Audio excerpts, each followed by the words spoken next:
Horas, horas, horas. Kembali lagi bersama saya di Kita Batak Channel.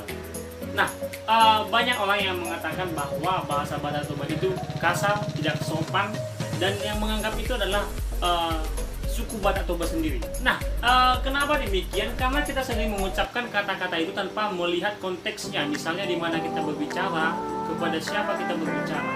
Nah, hal ini tentunya yang sangat harus penting untuk kita. Dia dong, ulang ke bahan mata ni. Tempat sepatu ni. Tempat ni kudi.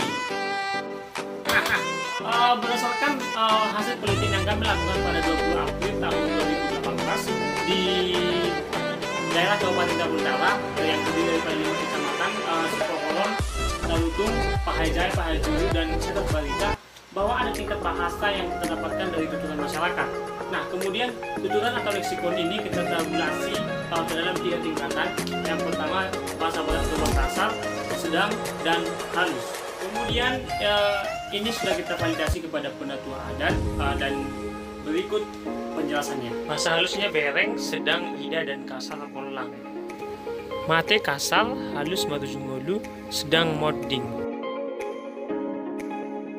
Jabu kasar, bagas halus, sedang inganan. Uma kasar, inong halus, inang sedang. Met halus, geleng kasar, etek sedang.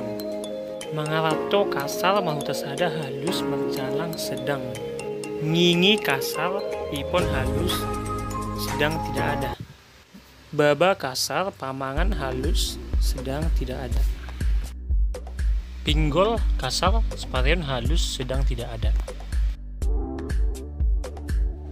Jadi, imazo, tinggal bahasa Batak. Itulah tingkatan bahasa yang sering diucapkan oleh kita anak Batak Toba.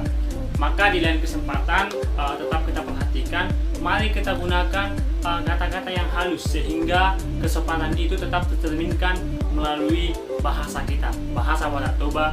Horas mau lihat.